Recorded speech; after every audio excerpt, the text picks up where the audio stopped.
Hello. Welcome back. We're here. We did it. Again. So we've discussed having guests on. Yes. And we decided that we had two friends in mind, one of yours and one of mine. Mine happens to be here this week, so... And was very adamant about being the first one. Oh, very much so. Not surprising at all. So welcome, Sara Wolfe, to the We Who Were Not podcast. Hey guys, thanks for having me. Gladly. So I met Sara in 2018 in Sunday school, and then I went to a movie night at her house, and I thought she was rich and stuck up. I say this, I put it all on me, and then I said in our Sunday school Facebook page, I was like, who wants to go to craft fair? We met at Starbucks, went over there, and then had to go to my house for canned goods, and then by the end of it, I had a job and a friend, and we've been inseparable ever since. This is very true. It was completely a God thing. He just laid it on your heart to ask, and I was like, I want to go. And we didn't stop talking. We just jabbered the whole time and constantly kept connecting over and over and over, and have been ever since. Mm-hmm. So, it's not a two-way conversation. We got to get Jessica in. Is there something you want to ask her? Anything. Well, doesn't have to be your one question. It can be anything. Well, let's do the one question, because that's just going to be a thing. It's so much fun. Okay. You're walking around downtown. You turn a corner. Which downtown? Doesn't matter. Your downtown. Okay. Your downtown, sure. Turn a corner, and there's a wormhole. Do you go through the wormhole? Absolutely. But what if it's like eternal hellfire on the other side? Well... See, I don't think before I react, and I just kind of do things and get in trouble later. And so I am just going to hope for the best and be super excited. I'd probably actually throw something through it first to see what happened. Fair, yeah. And then if it didn't like come back out at me, or flames didn't come out because I threw something through it, then I'd be like, let's see. Fair. I would not. At all. I'm good.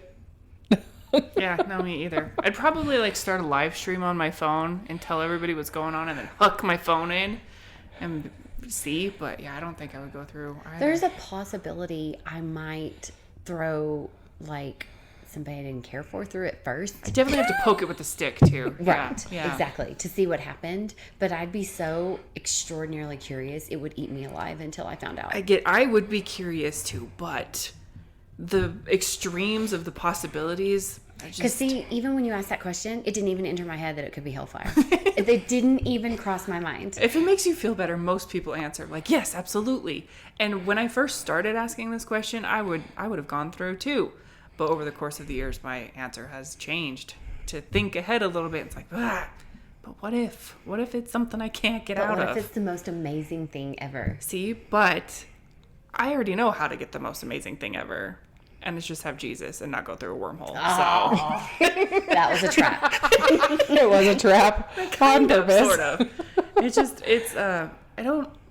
The most amazing thing ever this side of heaven. Yeah, but is that like... It's not Casper. No, it's definitely not Casper. But would anything on the other side of the wormhole outweigh heaven? No, it's anything. It's the best thing possible this side of heaven. Right. So it can't outweigh heaven. But then at the same time, you have the possibility of the worst thing ever. True, but that didn't enter my head. Right. Because I don't generally think my husband likes to say that I think in fluffy bunnies and butterflies and rainbows. And he's like, you realize the world's not like that. I'm like, I do. I recognize that. However, I will let you live in that world and tell me if I need to know anything, and I'm going to live over here. So he'll stop you from going through the wormhole? Yes, he probably will. 100% he would. He would. Okay. And I would get in a lot of trouble. Yeah. I started asking this on dating apps, and it's less about the answer and more about how people answer and the conversation that comes out of it. There's a lot of dudes especially like, yeah, let's go for the adventure. But then double down on the like, it's worth the risk. I'm like, but is it worth the risk? Yeah, it's a window into how people. So what does that mean my window is? It's filled with colors and rainbows. Yeah, you said it. You nailed it. You know. You clearly know yourself. It's one of those glass panes at a church that has all the colors in it and it's shining Stained through. glass window? Yeah, that one. Yeah. That's my window. I 100% believe that with you. That isn't, yeah, it's not my window, that's for sure. Nor mine.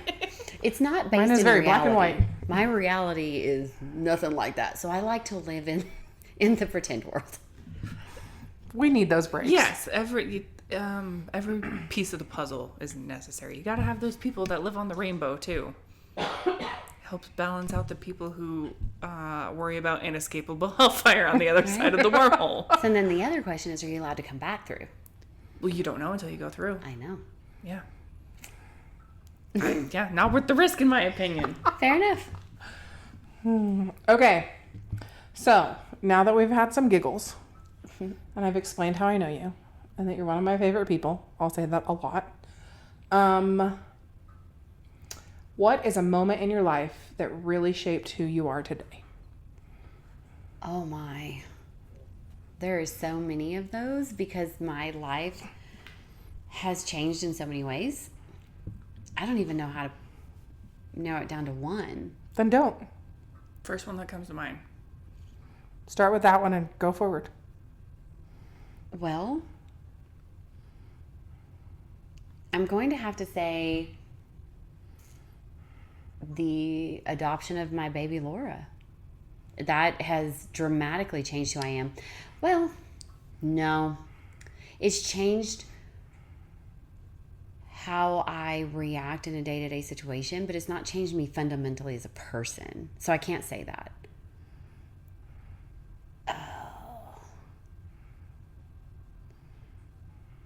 I'm going to have to say, honestly, I don't know. I need to think on that one because it's so hard. Because I have a very dark past, and I was a very angry child, and I don't feel like I am today. I am not at all an angry person, and I've worked very hard not to be. And I want to give the old Bible study answer of Jesus. And I do believe that Jesus and bringing him into my life has changed, but fundamentally me putting the work in to change, you know what? I know exactly what it was now that I've thought it through. I, as a person in college, was still a very angry person. And I remember wanting to make a friend out of this girl that I just really liked her personality and I liked who she was. And at one time she had looked at me and she said, I don't enjoy being around you. Oy. Yeah. And I didn't understand it, and I didn't know why, because I am a people pleaser, but at that time I was a very cranky, angry person. And that's what she said. She's like, you're just so grouchy all the time. And it kind of was a splash of cold water on me of recognizing, because I am a people pleaser, that subconsciously I reacted with anger and negativity. And so from then on, it was my mission to change my initial reaction to things. And I think because of that, I have been blessed with so many things in my life with my husband, and then of course my daughter. But had I stayed in that negative mind frame, I wouldn't have been open to the beautiful things that I have today, and the amazing friendships and family that I have today. And I really think it was somebody telling me they don't like being around me that it finally dawned on me that I was not the kind of person I wanted to be. Did you become friends with her? No, unfortunately I did not, because she was 2 years ahead of me in college and she had already moved on. Gotcha. And so I didn't have the opportunity. We are Facebook friends. Oh. And so I do see her life moving on and things, but unfortunately I was not able to build the relationship I wanted to at that time. But I used it as a testimony of sorts in comparison to make sure that I was never in that place again. That makes sense. Mm-hmm. Yeah. That's something I never knew about you. I don't share that one a lot because I don't like thinking in my own head that I know that not everybody likes me. I get that. But being bluntly told to your face, that stung.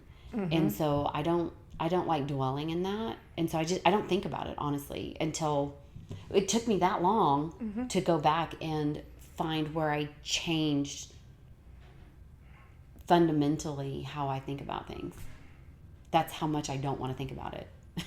But that means it's not a dwelling part of your story. Like, you're not holding on to it to the point where you have to tell everybody about this moment. You just live it out. Right. And that's a huge thing. A lot of people go, well, this one time, and they hold on to it and everybody in their life knows. And it's 20 years old. That's true. We're just going to rapid fire questions, I guess, until we get a conversation that flows. This one feels like kind of a cliche question, but given what our podcast is, tell us a little bit about your faith journey. Well, that's a loaded one too, actually. I did not grow up in the church. I knew very little about church other than my grandmother on my father's side went to church. And there were, I want to say 2 or 3 summers when we would go spend time with her in Minnesota. And because we were there, she took us to church on Sunday morning, but that was very much Charlie Brown's teacher. I had no clue what was going on. I had no introduction to anything or understanding of anything. And I don't know if she just assumed that I did, so she never explained anything. Out of curiosity, what denomination? She's Lutheran. Lutheran. Mm-hmm. And so it was very rote. It was very ritualistic in type. It was, they did have kids like Bible study. No, I'm sorry. What is it for the week? VBS. They did have that. But nothing ever got through. I didn't get it. I didn't understand it or anything. So then I go off to college, and my freshman year in college, I had a roommate who was a Christian, and apparently it was her mission to save me. She told me this afterwards, and she was constantly talking about going to church and talking about her family. And of course, on campus, they had a Southern Baptist section, a church that had a ministry on campus. And every Wednesday night, they had spaghetti for us poor, starving college students. And I went enough that it finally, the light bulb went off of the little pieces from my childhood that my grandmother had done or what have you, because my dad never did anything in my mom's family. None of them did anything. Did your parents claim like any sort of faith at all? No, not at all. My mom was very anti, which is a very spicy part of my life that we probably will get to later, knowing Amber. But my mom was very much, I don't know if she was, I feel like she was anti-religion. I don't know that 100% for sure. But my dad just went with the flow and didn't really, so no, he never claimed anything. Gotcha. And I recently had a conversation with him that we could potentially get into later. But so no, I wasn't saved until college. I was saved my freshman year. And then I went a couple of times, but I was never discipled. So I didn't grow as a Christian at all. I student teach and get into a community band with another lady who sat right next to me, and she's a very strong Christian and very much one who enjoys discipling. And I had another person whose mission it was to save me, and her name was Darlene. She's a beautiful woman, and she started taking me to her church, and I could play my French horn at her church. Was a connection I never had before. And so I started feeling the Holy Spirit through my music because of Darlene inviting me to her church. And I kept going and I kept going. Then I meet my husband, Scott, and we move. We get engaged and all that, and we move out to Euless in Texas. And he's like, well, we're going to go to church. I'm like, yeah, I'm good. And he's like, no, we're going to go. And I said, not unless I can play my horn. he's like, okay, that's great, because I already have a place where we can do that, because he is a musician as well. So through music and the people that pushed me to go, I have found the joy of our religion, of Christianity, and of playing for the Lord. And the times when I am closest to Jesus is when I'm playing my horn and playing his music. There are times when there are tears streaming down my face and I cannot see the music, yet I'm still able to play, all because of the love that I feel in that moment.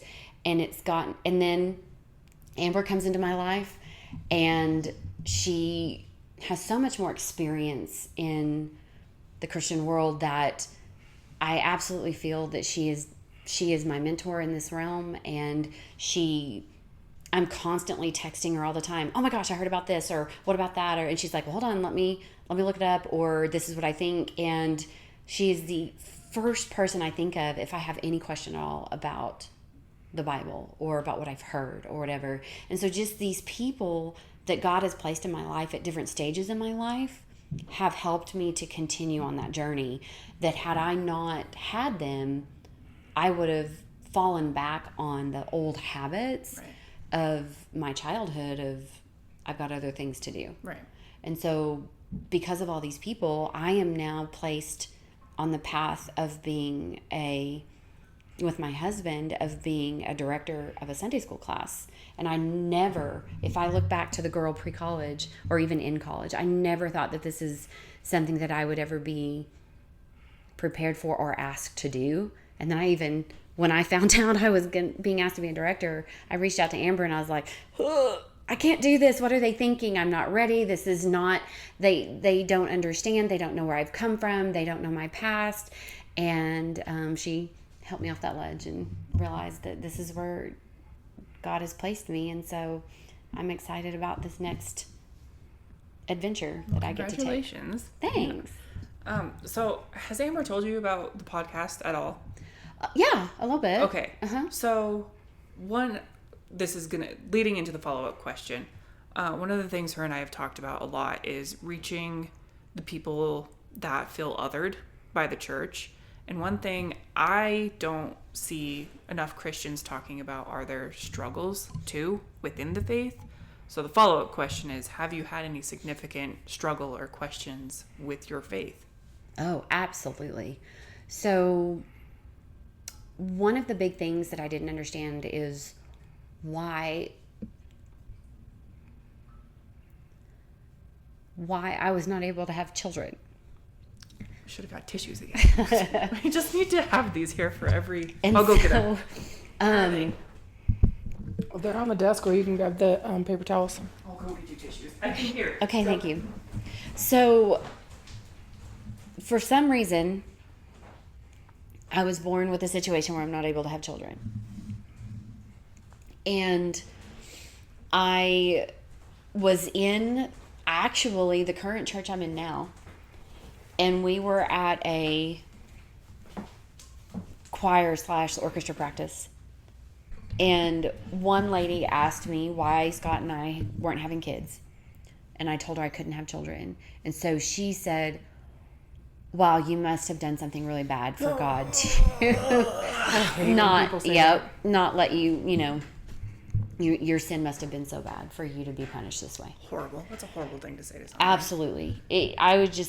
I was so dumbfounded that she walked off and went and did something else, had no clue how she affected me. And then Scott came up and thought like I was in a trance or something. And so the whole thing of why am I this way, and why is God letting me be this way, and why, just you start thinking about, well, what have I done? And then, I have had, within my family, I've had a cousin die very, very young, and my mother passing away and not being a believer.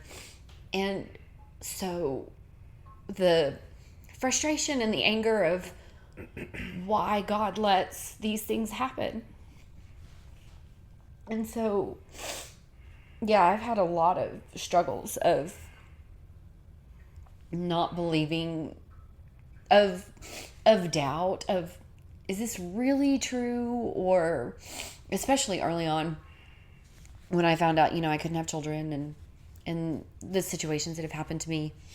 And so why, the age-old story of why does God let bad things happen to good people? Do you feel like you have an answer for that now at all? Well, outside of the Sunday school answer of sin, and then I know that God does not punish. I know that he allows us to make our own choices, and I know that through sin, things have entered our world like cancer and deformities and birth defects and just so many different things. I understand that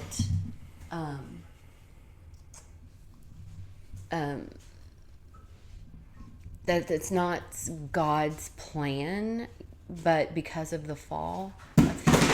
Woo. Well done, baby. We're having a pause moment. Sarah's sweet, sweet daughter is getting ready to go to bed, so she needs to give hugs and kisses. Bye, sweet baby. Good night. Good night. I love you, sweet girl. Love you too. Good night. Good night.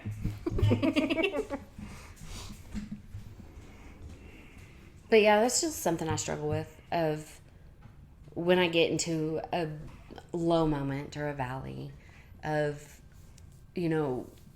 why are these things happening? But then I look at this sweet girl that just gave me a hug, and I have a kid that I didn't think I was going to have. And that's all because I believe that God knew that Laura was going to need a mom. And had I already had a kid, or had I been able to have a kid with Scott, would I have been open to being able to provide for her at that time? I don't know, right? So I know that obviously he had a plan, and I tell people all the time that I could not have birthed a baby more like me than the one that God gave me. She is so much like me, it's scary. That's pretty profound. Yeah. People say we look a lot alike. We absolutely act a lot alike. 100% they act alike. Poor Scott. 100% poor Scott. So it's, again, like Amber had told me earlier today, a statement she had heard was, joy is going to come tomorrow. Well, we don't know. Or come in the morning. Joy's going to come in the morning. You don't know which morning. But obviously it took 8 years of marriage for the Lord to finally put that in my life. Do you feel settled in that struggle and that answer? Do you feel like you're still searching for an answer? No, I don't think so. Not anymore.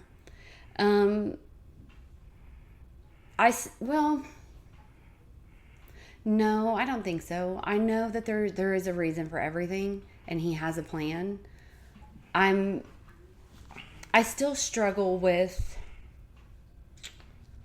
your loved ones that are not saved and passing on. Yeah, that's a hard one. So I struggle with the concept of, why couldn't they get it? Why couldn't they see it?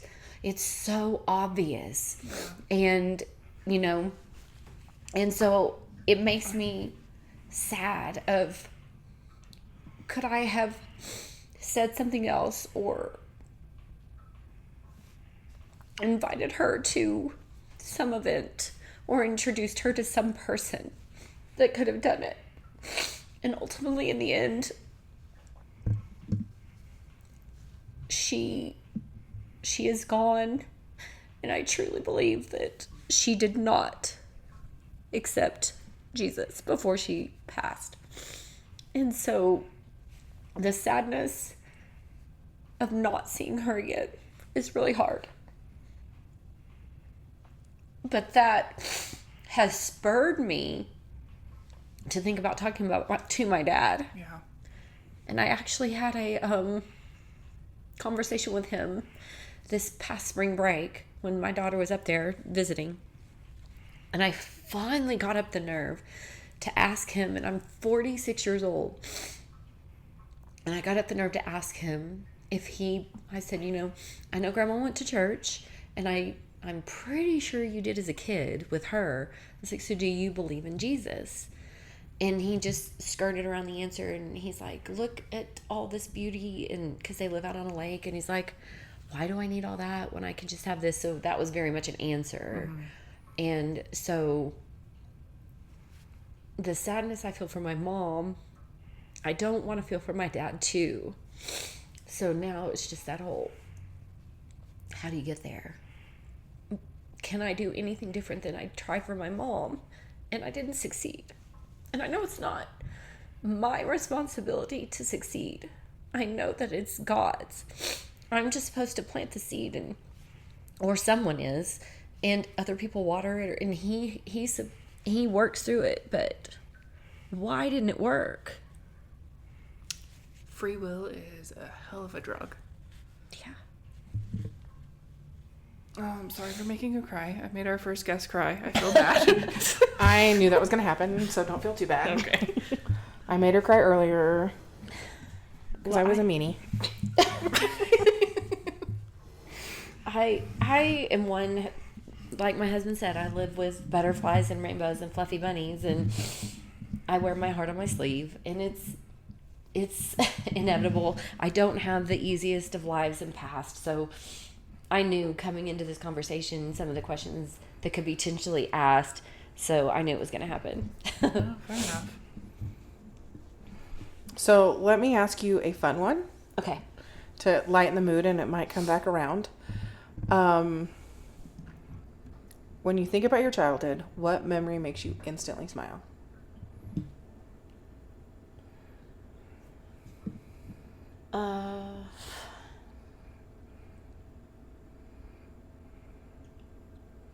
Well, I don't have a lot of those, but I stink at asking questions. I want to say visiting my grandmother's. Put your mic in front of you a little bit more. I want to say potentially visiting my grandmother's, because they, especially the one in Minnesota, she was so fun, and we didn't get to see her very often, so we got to get out of the heat of Texas in the summer, which was fantastic. And we got to go play with our cousins, and we got to just see a different side of things that we didn't get to see every day living in West Texas. And so I think pretty much, going and visiting my grandmother and seeing my cousins as a kid was pretty great. Okay, do you want a really silly one? Because this is another one we talked about asking everybody. Oh, do it. What? You ask it, because you know it specifically. Now I don't know. The vegetable one. Hold on. I got to think about it. My brain was going in a different direction. Oh, well. What vegetable has the most godlike qualities, and why? Yes, that's what it was. That's the reaction. Godlike qualities.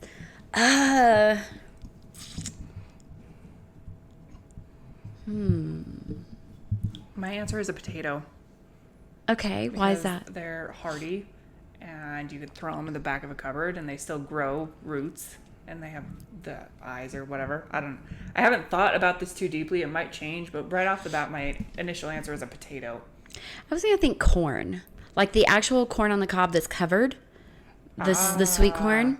So it has so many uses. It's hardy. It's healthy. It could be sweet. It can be firm. It could be soft.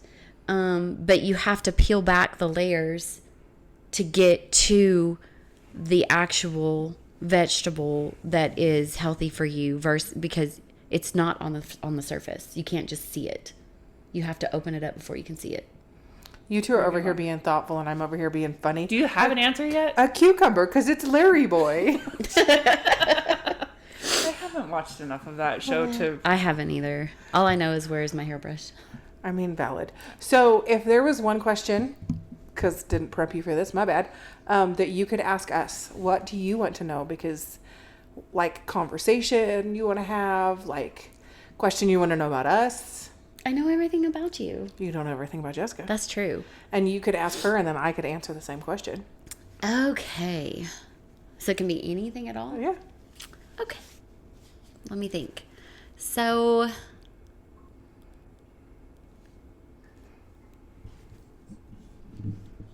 if you could live anywhere on the planet, where would you live and why?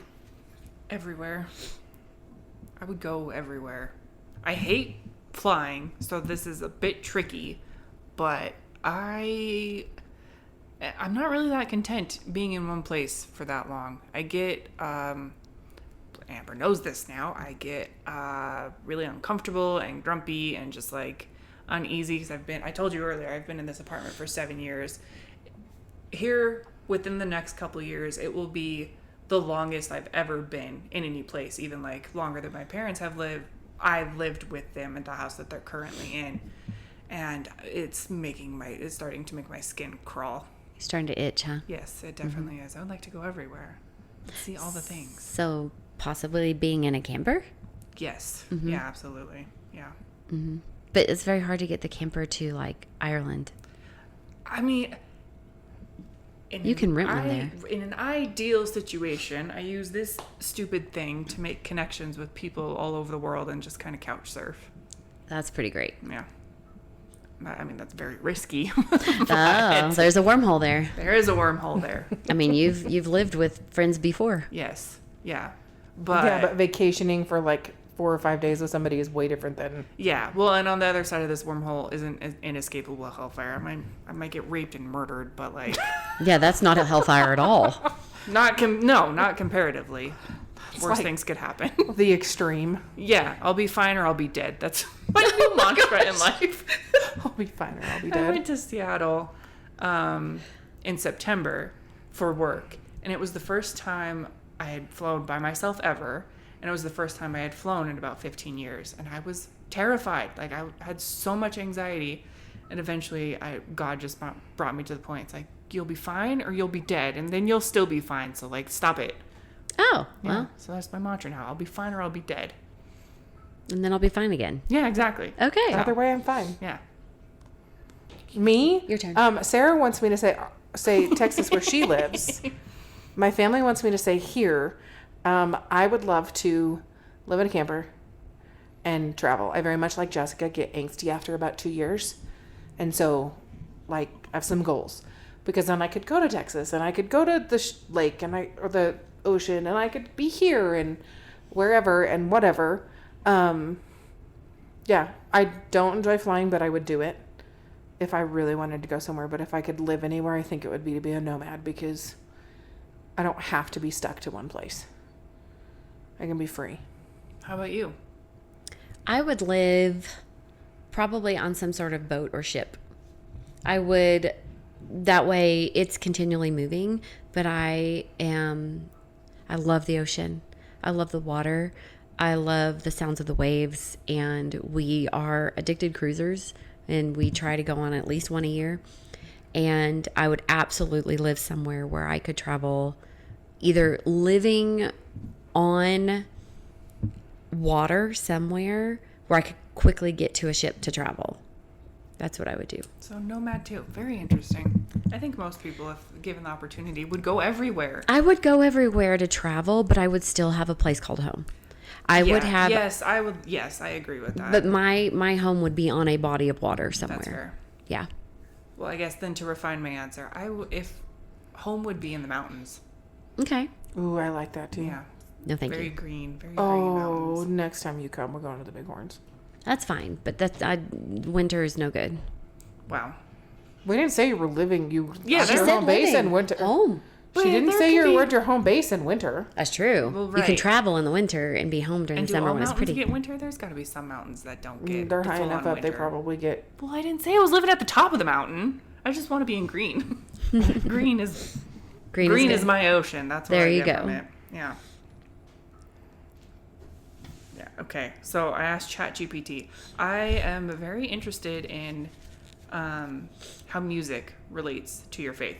Mm-hmm. So I asked ChatGPT to give me a bunch of questions. So I'm gonna give you the categories You can pick one, and then you can pick 1 through 3. So, origin story and first encounters, identity and calling, presence, worship, and the intangible, doubt, dissonance, and discipline, influence and formation, disruption, and prophetic edge. Oh, that's a lot. Well, we already kind of did the first encounter. So I would go with, I think you said it third. What'd you say third? Presence, worship, and the intangible. That one. Okay, pick 1 through 4. Pick a number. Oh, one pick through a four. number. Yeah. 4. What's the line between emotional resonance and true spiritual encounter? Oh, goodness. I believe that an emotional resonance is when you have this warm feeling of what I'm just going to go with music, I guess, is you have this warm feeling of the event you're in, or the conversation or the moment or the music, and you feel full, you feel peace, you feel potentially happiness, and the other pieces just kind of fade away a little bit. The worry fades away, the anxiety fades away. I think that is what that is. But then when you go to true spiritual connection, I think, is when everything actually really does fade away. There is nothing else. All you feel is the connection to the Lord. And there is no worry. There is no fear. It's not just fading away. It's a little bit in the background. It's gone. And potentially you are not even thinking in the moment of where you are, where you're standing, where you're sitting. There are moments when I'm playing my French horn and I don't feel the chair underneath me. I don't see the audience. They're gone. And I'm filled with this extreme peace and happiness and being who I am. It tends to lead to tears just because of the connection I'm feeling. Or if we are playing a song where the words are hitting a spot inside of me that I needed hit, that I either knew or didn't know, and everything just fades away. And I have clarity and peace inside of me, and there's nothing else there. What are your thoughts on modern Christian music and worship music? Well, that's an interesting question that we actually have been discussing those past couple of days. Amber and I have been talking about it a lot. Right. Well,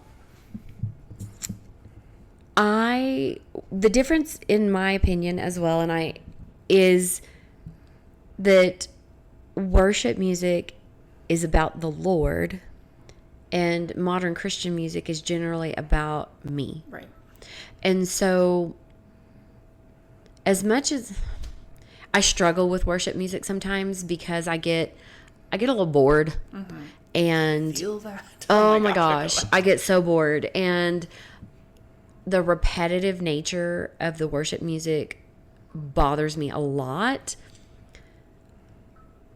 But within that, as long as I'm playing my horn and I don't have to sing it, I'm fine. Fair. And I'm very, very connected, and it's great. But if I have to stand in the congregation and sing the same words 30 times, I'm like, okay, I get it. Right. I get it. It's fine.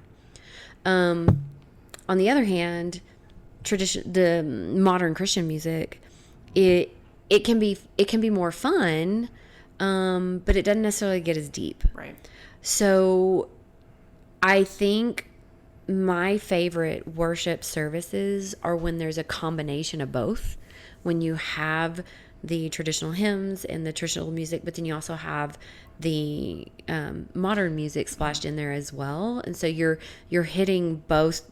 I truly see it as both sides of the brain, as well as the different needs of the congregation. So I think if you just go one way or the other, you're going to lose Right. people. So I'm curious on your thoughts on something specific. You're going to have to jump in at some point, dear. You guys keep talking. Like every time I go to talk, you jump in. So keep going. Well, tell one of us to shut up if necessary.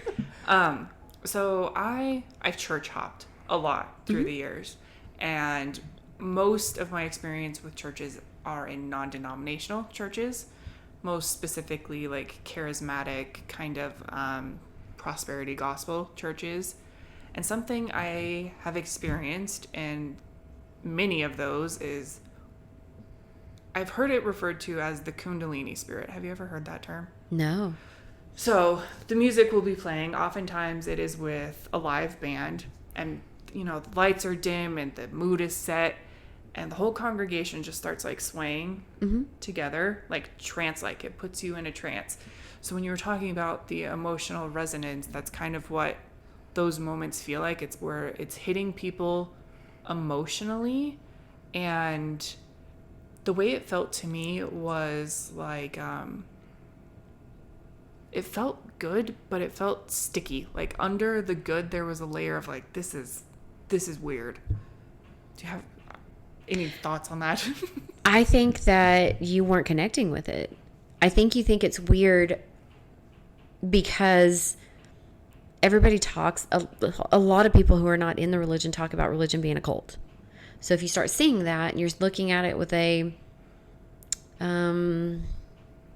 don't know what the right word is. If you're looking at it with a mindset of potentially there's looking at it in a negative way, or I don't know. So I should clarify a little bit more that the songs that are being played are not, I mean, they're worship songs, but they're like me-centered worship songs. So they're Sorry, I was Christian songs, thinking- not worship songs. No. Yes. Okay, They're okay. the modern Christian songs that are me-centered. They're not glorifying God. They're glorifying me. And it feels very cult-like. Yeah. Well, I think that is potentially because our world is very me-centered, and it's all about what can you do for me and help me, and not about loving thy neighbor, and not about looking outwardly. It's always about inwardly. So a lot of the times people are focused on this bad thing that's happening in my life, and this thing, and this is bad, and this sucks, and this is awful, and things like that about me. And so when you have a song going on about very prosperity gospel like of, well, it's okay, and just dream it and it'll happen, or just pray about it and it'll happen. And so it's like putting a 2-inch Band-Aid on a massive wound, and you're still gushing blood everywhere else, but this little bitty piece feels fine. So I think people are potentially trying to escape without, it's very surface level, without getting down deep and figuring out what's going on, or what have you. And they're like, oh, it'll be okay. I'm just going to pray about it and God will give it to me. And so it can be very surface level. Music is something I'm very interested in. Like, before I became a full-blown Christian, it could easily be said that music was my false idol. That's what I went to for comfort and all that stuff. A week before my 30th birthday, and this was shortly after I rededicated my faith, God led me to do a music fast. So I didn't listen to anything for a whole week before my birthday. And then when I started listening to it again, because I like secular music, Nothing's wrong with that. there are things wrong with that, but we can get into that in a second. But that's like we're not talking like, oh, if you listen to secular music, you're going to hell. No. That's what I was saying. No. So to round that out, I started noticing how the music I was listening to affected the way that I was feeling. Mm-hmm. And I have, since that experience, I've been thinking a lot about how powerful music is. Yes. And that's why secular music can potentially be dangerous, is because subliminally, I think it's pretty easy to argue that subliminally music can affect you on very deep levels. It absolutely can, because if you think about it, like a lot of Christians, or even, Amber had Christian music blaring this morning, and if you're kind of down and you play music and it's got that upbeat and then you start feeling it and you start feeling better, it can go the other way as well. Right. It can absolutely turn around if you're in a funk and you start playing some dark music, or you start playing rap or that has negative words in it or inappropriate language, or whatever the case may be, it can absolutely affect your mood. I think it's up there with sex and drugs, with like how deeply and profoundly it can impact people, music. It can. I think it really depends on the person. It That's absolutely fair. can. That's fair. Because I am a very weird musician. In what way? Well, what does that mean? Music is boring. Oh. I find music extremely boring if I'm not playing it. Interesting. Amber and Laura are playing music all the time. I'm like, oh, here we go again. It's just noise. I can't think. And my husband wants to go to a concert, and I'm like, oh, I'm good for like 2 songs, and then I'm done. I get so bored. So if it were just me listening to music and never being a musician and not playing, I don't think it would affect me like that because of who I am. Right. But being that when I play it and I'm physically involved, it's very impactful on me. So I there's got to be other people out there like me that they just music. You can live or take it or leave it. Yeah. When I'm in the car, I never ever turn the radio on ever. Because you're talking to me. Well, this is true.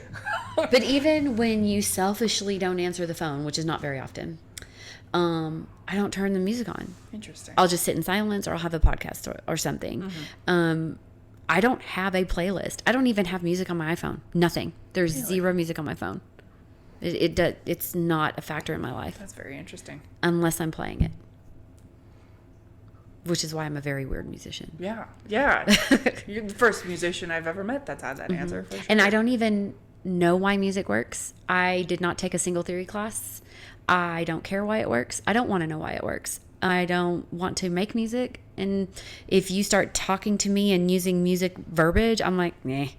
But if you put sheet music in front of me that is specifically for French horn, because I am not going to transpose because I don't do that, I can absolutely be lost in music with physically playing it. So that could translate to people who play guitar or what have you. And if they're physically involved, then that can absolutely become an idol. And it can become something that they're focused on, and they go to practice all the time and they forget their family, or they don't go to work or what have you. So it can absolutely be a dangerous thing in that way. But yeah, I'm definitely a weirdo. Interesting. Mm-hmm. I feel compelled to tell a thing. I've never told anybody this before. Yay. Well, I don't know if it's a yay thing. Mom, if you're listening, stop now. So marijuana was my drug of choice, and I didn't, compared to a lot of people, I still didn't use it very heavily at all. But I remember a couple times where I would be not sober and singing, and I really want to be able to sing. Like, I've always really wanted to be able to sing, and I'm tone deaf. I don't think I sing very well, but I had a couple moments, not sober, where it felt like I got right to the edge, and it was like I could choose to go off the edge and give in to this weird thing that was trying to take me over and be able to sing, and I knew that I'd be able to sing.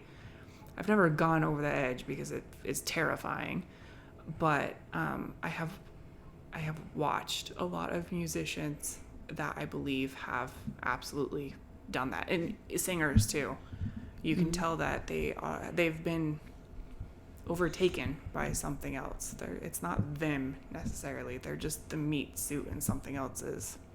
Well, if you think about all the musicians in the world that have succumbed to drugs and alcohol and sex and pornography and just all the very dark things that follow musicians, absolutely, I can see that being the case. To be clear too, though, as a musician, I am not a singer. The Lord said, Sarah, bless your heart, you need to play an instrument. This is not your thing. Now, I can match to someone next to me, but if it were just me and a microphone, oh my gosh, people would leave. So Same. yeah, Same. that is not me, not my strength. But yeah, I can definitely see the dark that can cloud the music realm for sure. Especially because art in general, there's a couple specific like niche categories of art where this seems to be more prevalent, but music is definitely one. If you're a talented person, people throw themselves at you. Mm-hmm. You become like, you can do no wrong, and people just... Interestingly enough, last weekend we took our daughter Laura to a Christian concert, to an artist that she loves listening to. You all can the say time. the name of the artist. Okay, we went to the Brandon Lake and Phil Wickham concert. Interesting. It was a fantastic concert. Amber and I had discussed Brandon Lake recently. And yeah, the dreads and the shampoo. Yep. Not even But Yeah, we didn't talk about that. anyway, well, she keeps saying that, but it was interesting when they came out because she completely went fangirl on that. Mm-hmm. And so I was curious, and I asked her a little bit later. I was like, were you super, super excited because you wanted to hear the music or whatever? Or were you excited because these two guys came out on the stage? So, and she's 11 and she didn't know where I was going with that. But I could see it in the room of just exactly what you said, is this is a room full of Christians, you would think. And they're just screaming their head off and idolizing these two guys that came out on stage, which for sure they can sing fantastic. But again, to me, since I get a little bored, I actually had to leave in the middle of the concert and go wander because I got bored. But these two guys could have done nothing wrong. Now, granted, they read from the Bible and they had amazing messages throughout the thing. And there was fantastic moments there, but I could absolutely see where people were there for them and not for the Lord. Yeah. Even though it was a Christian concert. I have really, really mixed feelings about touring live Christian bands. And it's something Amber and I have talked about before, and I'll probably talk about it forever because I don't know. It's one of those, we have to be really careful with it things. Mm-hmm. I have the same feelings on like The Chosen, the show The Chosen. Mm-hmm. It's so easy to make a false idol out of these people making this art. Absolutely. And put it above God's word. I've had that conversation similarly to About Chosen with another Christian friend of mine, actually an employee of mine. He's a strong Christian man, and I had the opportunity to use The Chosen as a tool in order to talk to someone who is not of the Christian faith. Mm-hmm.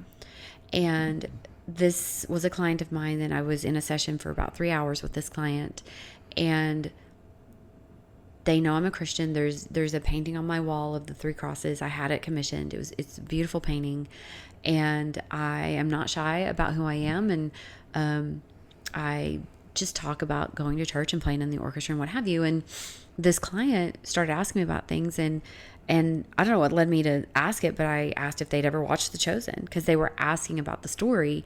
And I was like, it's an easy way to at least understand the story of what happened if you're not going to pick up the Bible. Right. And that client then went and watched all 3 seasons of The Chosen and then came back, and then we had another conversation more deeply about Jesus and things like that. And I had the opportunity to say, well, we don't know that's exactly what happened, right, because we don't have all the details. Otherwise, the Bible would be a lot bigger than it is. But you're absolutely right. It can absolutely turn into an idol, or you can idolize the gentleman that plays Jesus on the show, or what have you. And I can't even imagine what he goes through because people are like, oh, it's Jesus. Yeah. And he's like, no, I'm not. Yeah. And, but if you can find a way to use it as a tool, as an outreach method for those who don't understand or don't know, it could be a great thing too.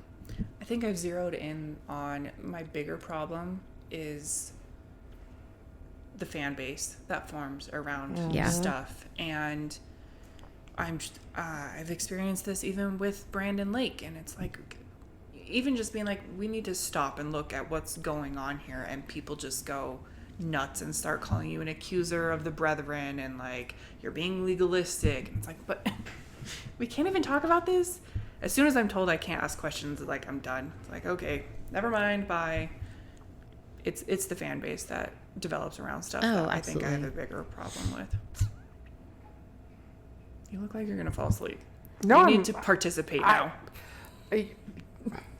I mean, the conversation shifted like 4 times. I'm trying to catch back up. Okay, well, now it's your turn. We're Now bringing it's you my back turn? into it.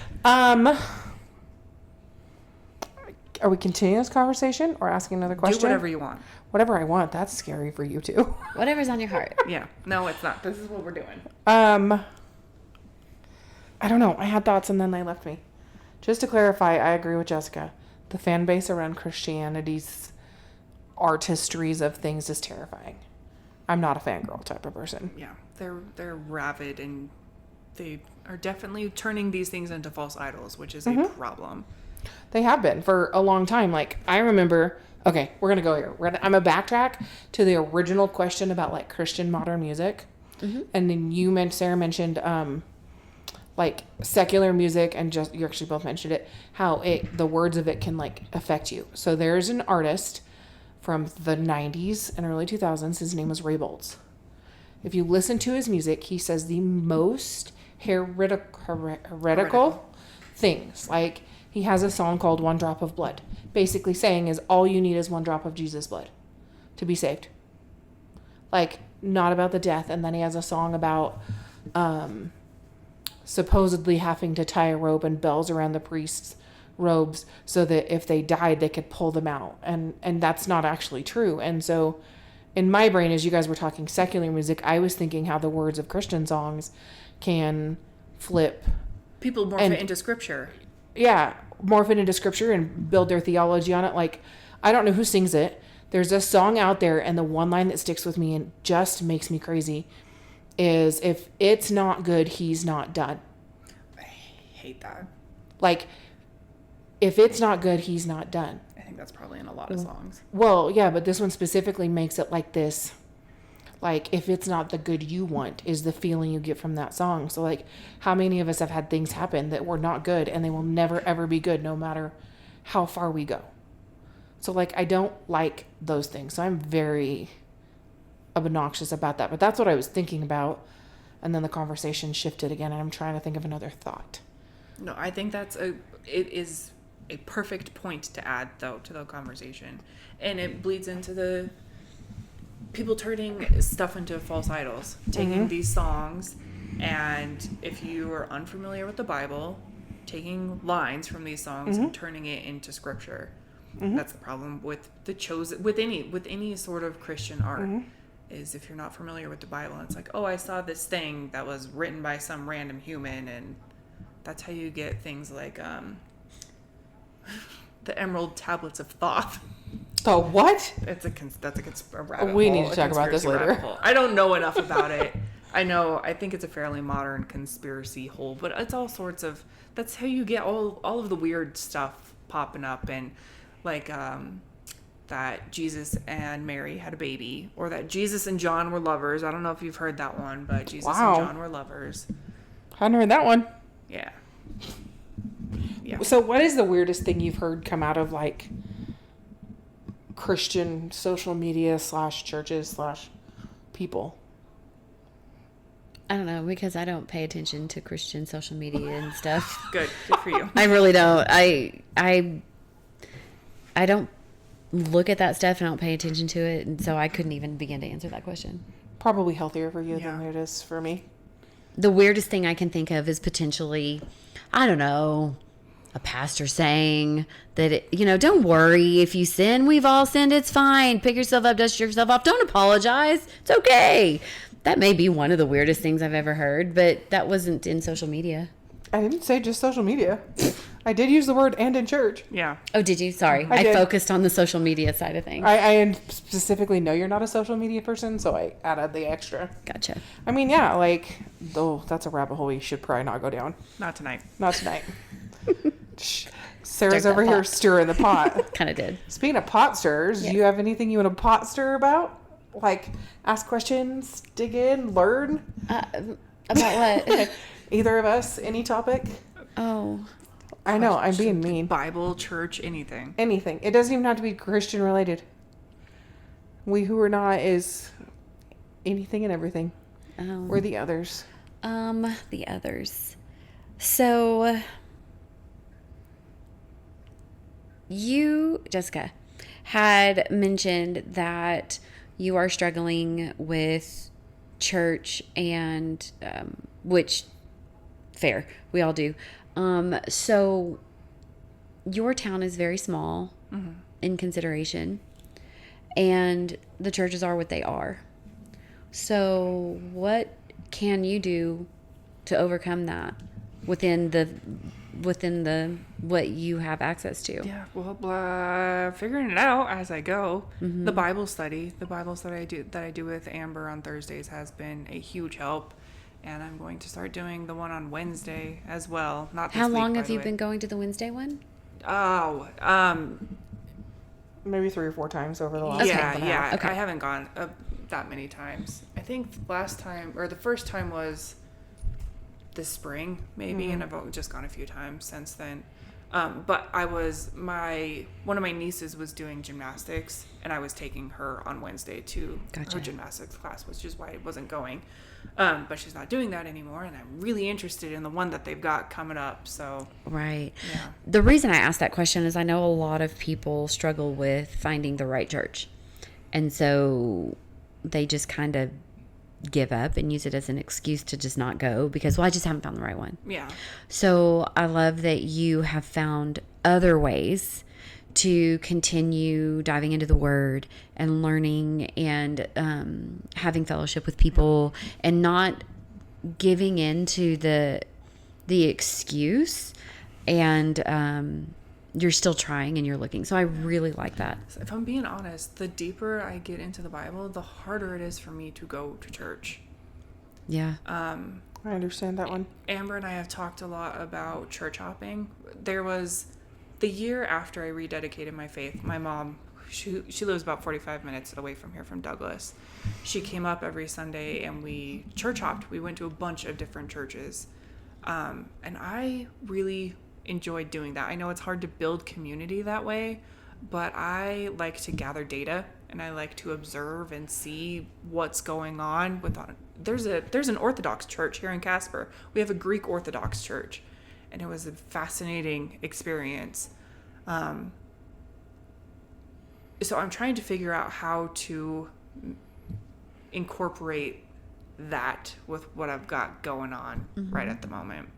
Well, I don't think you have to go to church to build community, because you're doing that and will do that within Wednesday night and within Thursday night. That's true. And potentially one day when you have your own, like Amber said. Yeah.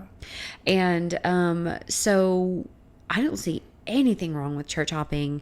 And if you find that this church over here is going to do this series on this thing, and you're like, I want to learn about this thing, then you go over there and you do that. Yeah. And you still have a community that you're coming back to. Thank you for being encouraging about the church hopping. Not I many think people are okay with that. Everybody's like, you need to find a church and just go. Not everybody. Most people. Just one church and just go. But I think there are a bunch of denominations for a reason. Like, certain people are drawn to certain things for a reason. I'm drawn to them all for a reason. So I find them all intriguing. Yeah. I absolutely love learning about the differences between the Christian faith and what makes a Presbyterian, what makes A Baptist. Baptist or Pentecostal or what have you. And even within the diving into the much further out there, like, I am completely intrigued to learn about Mormonism and about Catholicism and all those things. But I think that all those things just give you more tools in your toolbox within what you're trying to do to learn and to help and disciple others. Because you may come across somebody, if you only go to a Baptist church and God has put a Presbyterian in your path and you have no insight into what their thoughts are and their beliefs are, and you have a very easy ability to stick your foot in your mouth and potentially offend somebody, because everybody's offended about everything. Yeah. So I think that's fantastic. I love that. So there's my answer. Great. I love it. Yeah. There's your answer. Yes. So along those lines, Sarah came to church with me on Sunday, and she knows everything, and she knows all my feelings and thoughts about things. And so I asked her what she thought about service, and she lovingly told me that I was seeing everything through an offended lens. My word choice, maybe not hers, but not wrong. And so, like, for me in church, because I moved back to Wyoming and I no longer weekly attend the same church as Sarah and sit under Pastor Boo. John's teaching. I can't with you. Boo.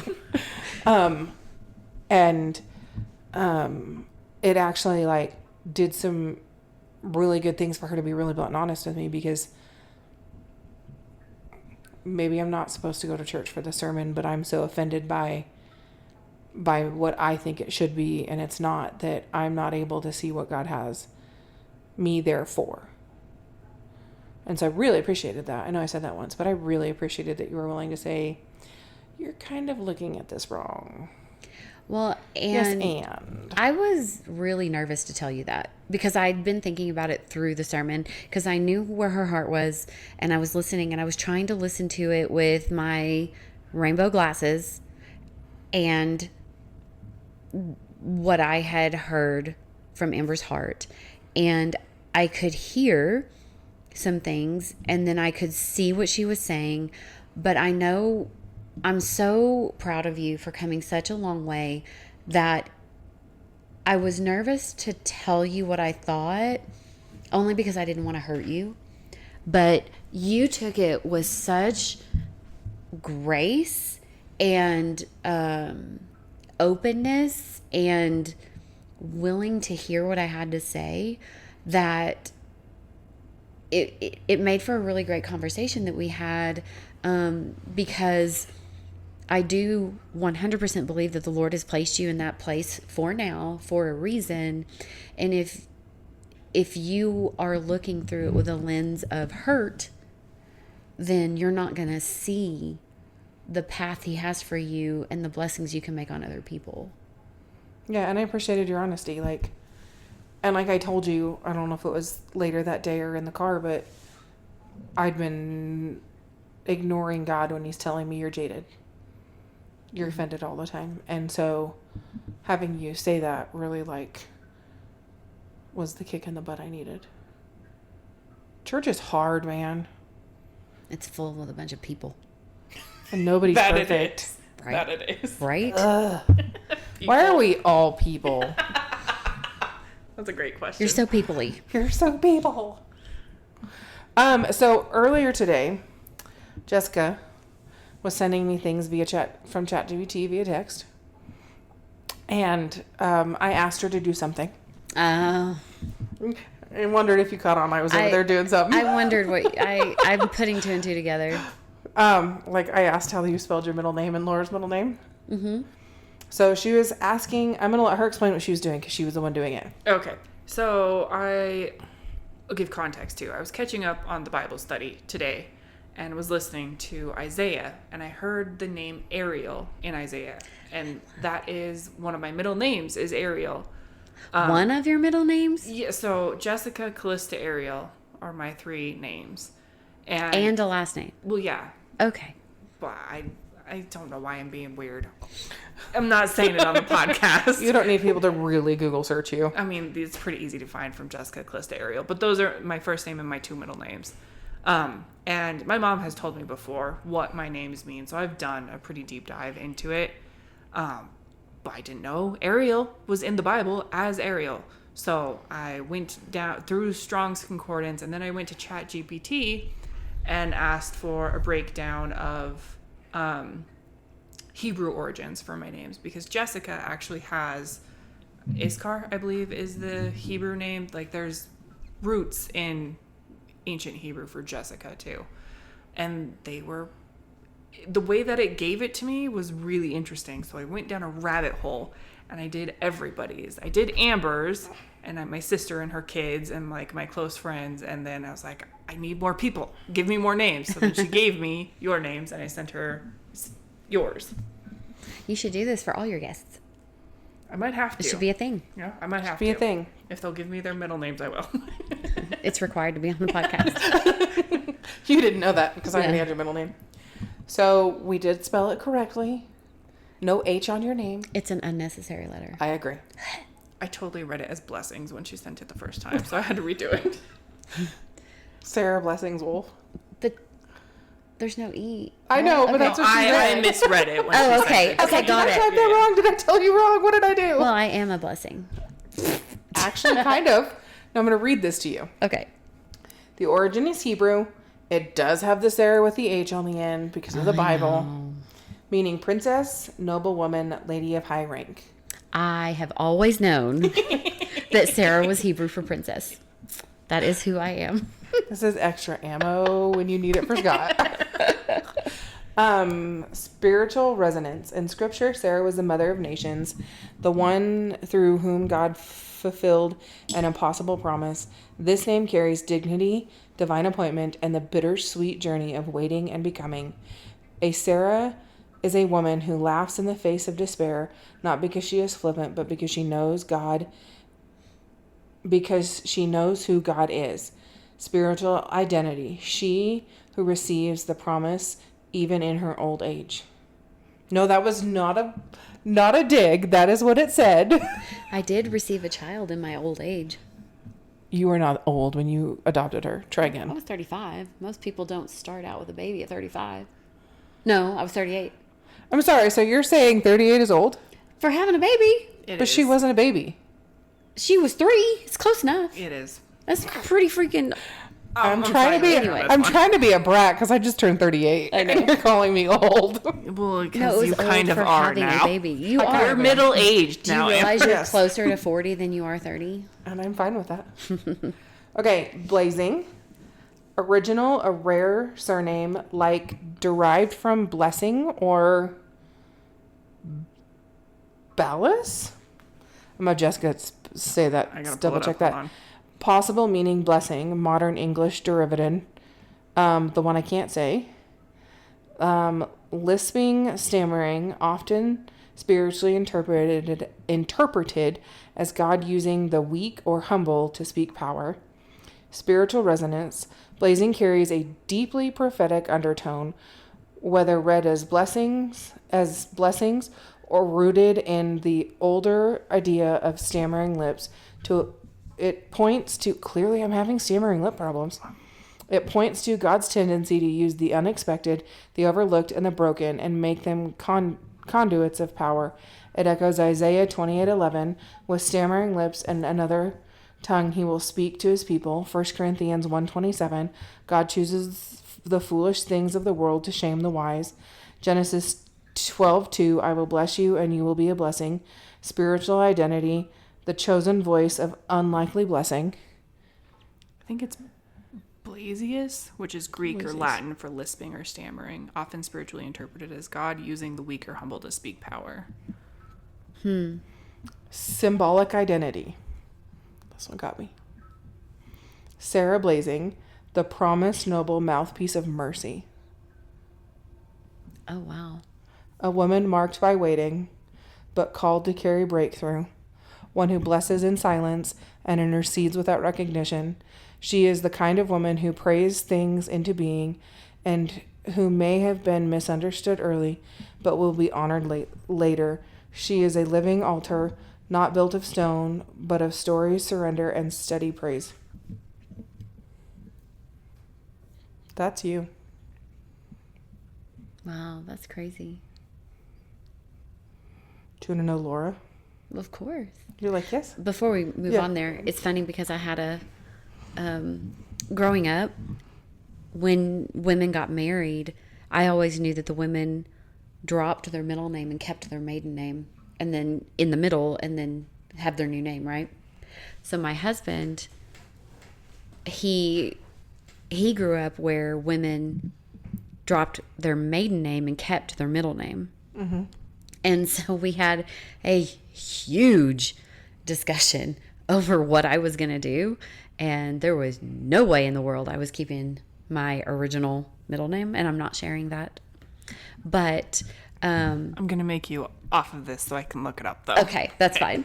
But I've always believed that you are known as your last name, your maiden name. You are known.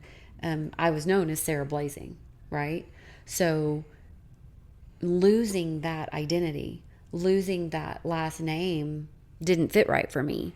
And so that's why, that was another reason too why, other than not liking the other name, but Blazing was who I was. And so that's why I kept it. And so I absolutely love what my name is now with my married name. I wondered when Amber sent it to me. I was like, that's a very unusual middle name. Yeah, it's Makes my sense. It was your maiden name. Her original middle name is very unusual too. We'll do it later. I'll read Laura's. Okay. So, Latin from laurus, meaning laurel tree, victory, honor. The spiritual resonance. In ancient tradition, the laurel tree symbolized victory, peace, and immortal honor. The crown of laurels was given to those who overcame, not just the fast or flashy, but the faithful and enduring. Laura carries a quiet nobility, not boastful, but earned. It echoes James 1:12. Blessed is the one who perseveres under trial. He will receive the crown of life. And Psalm 1. She is like a tree planted by streams of water. Spiritual identity. The one crowned by perseverance. Jean is Hebrew via French or English from Yohanan, meaning God is gracious, grace of God. Spiritual resonance. Jean roots the name in divine compassion. It's a name worn by grandmothers, matriarchs, and memory keepers. Those who walked closely with God and quietly kept families stitched together. Jean is warm and durable, like a favorite quilt, soft from use, precious from history. It echoes Mary, the mother of Jesus, humble, obedient, favored. And Ruth, steadfast, grace-filled, sacrificially kind. Spiritual identity. The gracious one who holds what matters. Symbolic identity. Laura Jean, the crowned tree of grace, a woman with deep roots and gentle hands, who outlasts the storms and waters others with her stillness. She doesn't try to impress, she simply becomes indispensable. Her presence is a benediction, her life a blessing passed down. She is one of those rare ones who doesn't need to be seen to make an impact, because her fruit speaks for her. Aw, I love that. I was deep in this rabbit hole today. I see that. And it got me thinking about the process of naming a human. I've never had to name a human, but it is significant. I mean, even so, I sent my sister all of hers, and she's pregnant currently. So I sent her what she was thinking for the baby. And she's like, I don't know, I feel like she kind of has to experience life to take on the characteristics of what I sent to her.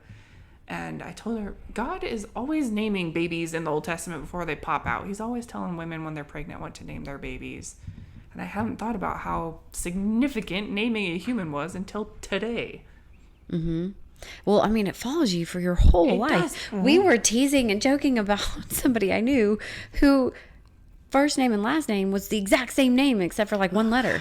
I'm like, why would you, as a parent, why would you do that to your child? But I also think that if you are in tune to the Lord and you are thinking through things, that I think he also places on you the idea. Yeah. Mm-hmm. I think he's like, and you're like, oh, I like that. And you're like, well, why do you like that? Right. You know, you probably had a little bit of help in there. They're prophetic. They're prophetic. Mm-hmm. And just for shits and giggles, I did one of my exes, and what was that? My doorbell. I'm going to say we have a present coming. Yeah, are we pausing? An Amazon present? Can you pause it? Pause it. Okay, that was a fun interruption.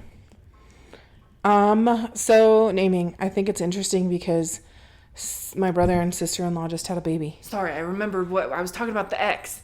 Yes. I did my ex. You did. One of my exes, and just because I thought it was interesting, I asked ChatGPT to give me like the fallen version, like if he didn't stay on God's path, what it would be.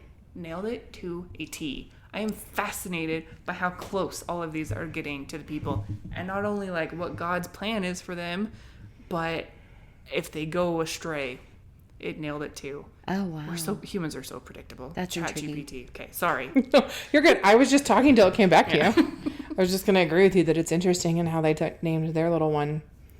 Like the things they talk about was basically like they prayed about it, and God was like, Yeah, she told me that today you because go. I text her about your brother. so cute. Oh, I need to know that after the podcast. Okay, yeah. Well, because I also did this thing. ChatGPT did this thing for me where it built like a family thing.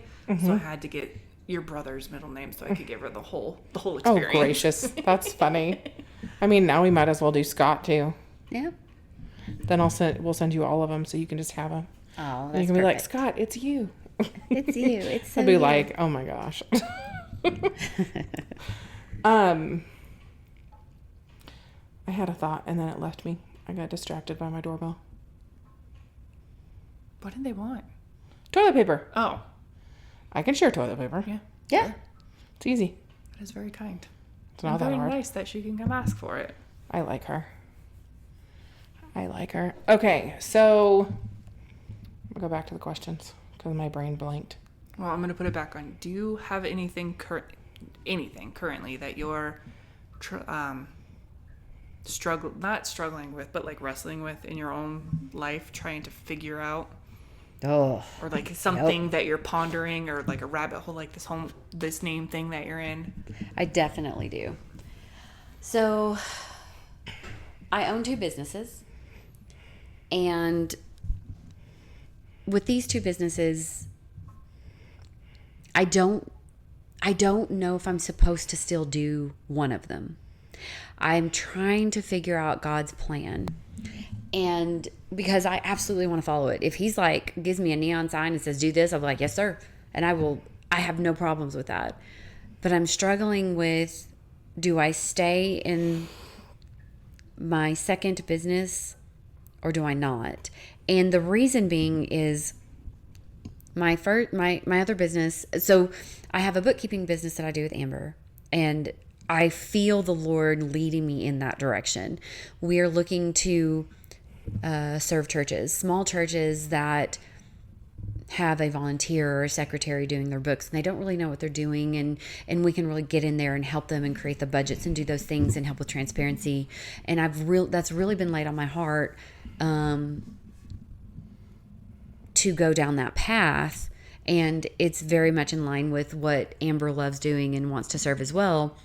Then I have this other business that comes in and creates so much noise, and I serve a community that is not it is not focused on Jesus at all. It is very anti-Christianity.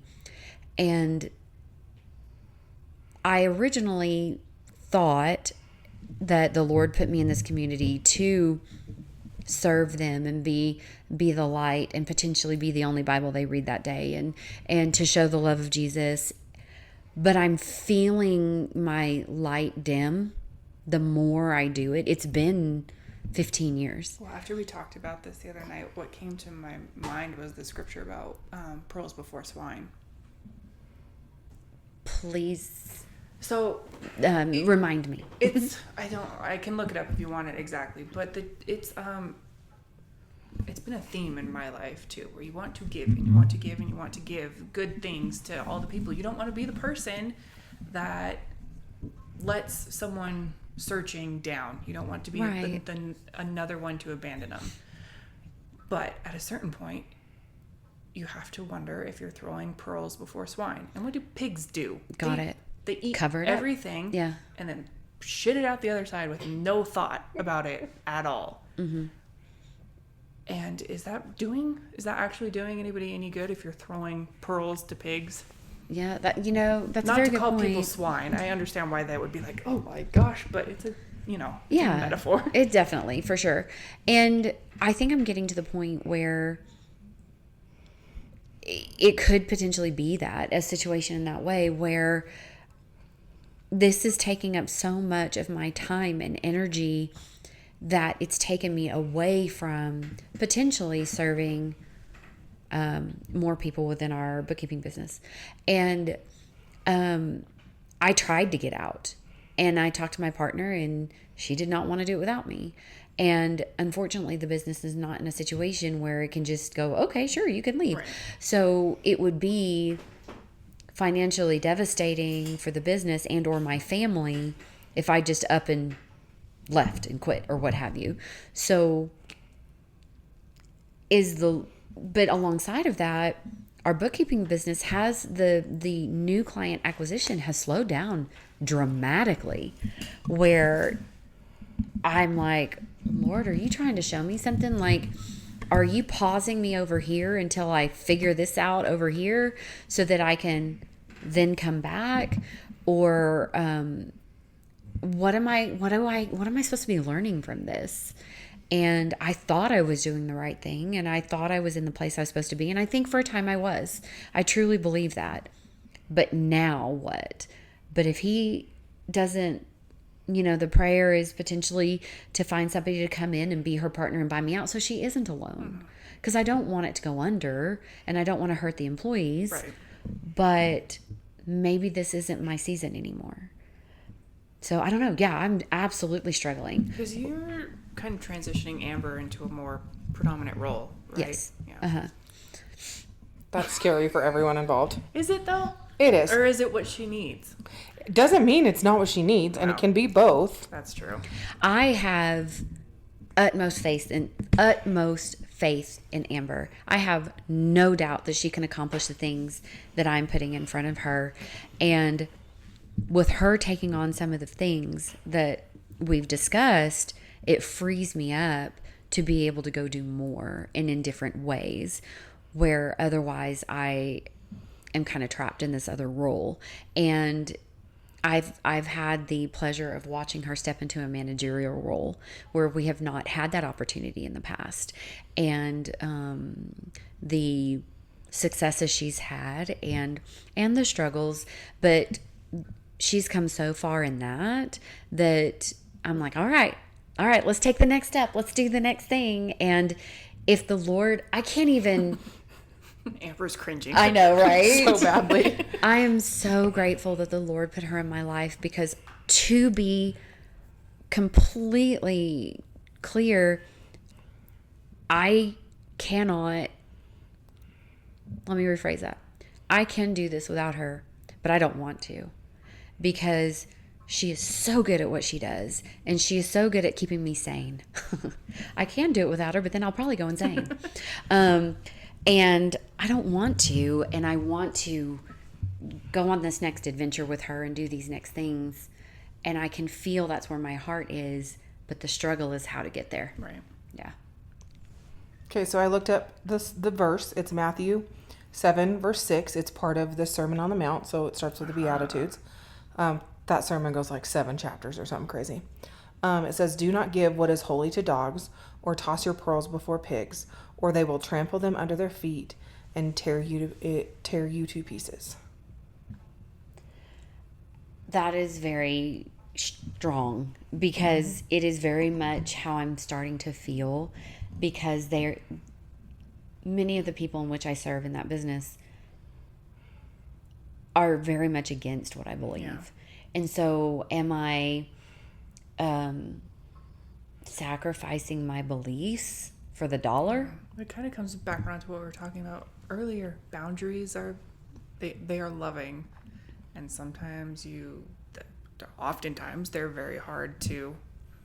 It's hard to draw that. At least for me, it's been very hard to draw lines where I need to draw them, especially when it comes to people I love, who can't hear me when I talk about my faith, and it's like, well, at some point it feels like I'm watering down what I believe to appease other people and to still be accepted by them. And in the long run, that hurts them more than if it's like, okay, we're directly at odds with one another now, and you need to know that what I believe is, it can't coexist with what you're doing in life. Yep. Nailed it. That's a hard place to be. It is very hard. It can be really isolating. That's been my experience anyways. I've lost a lot of friends through my faith journey because of that exact reason. I can't co-sign on this anymore. Right. I have a feeling once I finally can figure out what the Lord's trying to tell me to do and find this path, even though it's full of weeds, figuring it out, I have no doubt I will lose quite a few friends, and there's going to be a lot of loss. Yeah. And I've built this company from the ground up for over 15 years, and I've worked so hard that I don't want to see it fail, but that's not up to me ultimately. So. Well, I'll keep praying for you about it. Thank you. A way out that leaves as little collateral damage as possible. That would be the best case scenario for sure. Mm-hmm. How long have we been talking now? An hour and 30 minutes. Oh, that's not bad. I felt like it was longer. No, we got 30 minutes to go to beat our record. Oh, sweet. And knowing you two, you both talk, so it's great. Yes, I could. Hours. We could stay here for hours. For sure. Okay, so I have a question. Everybody's going to answer this. And it doesn't matter who goes first. What do you hope people will remember about you? Like when we're gone? Yes. Okay. Just clarifying. Yes.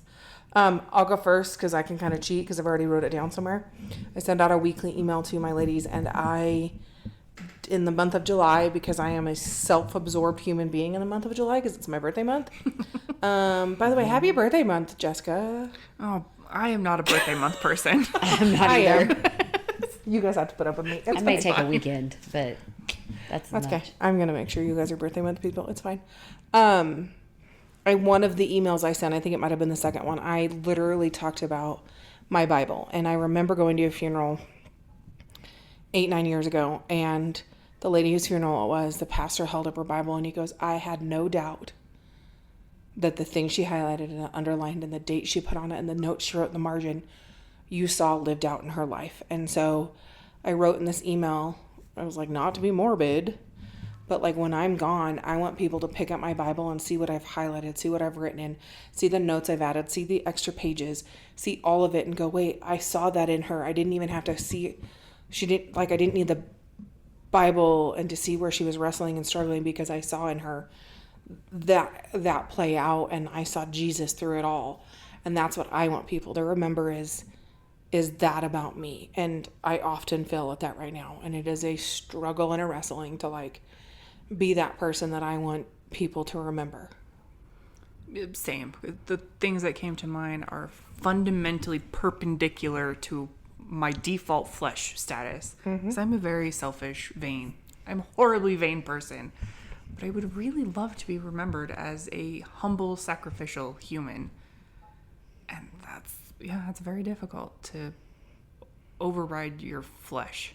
I'm not very good at it. It's a work in progress.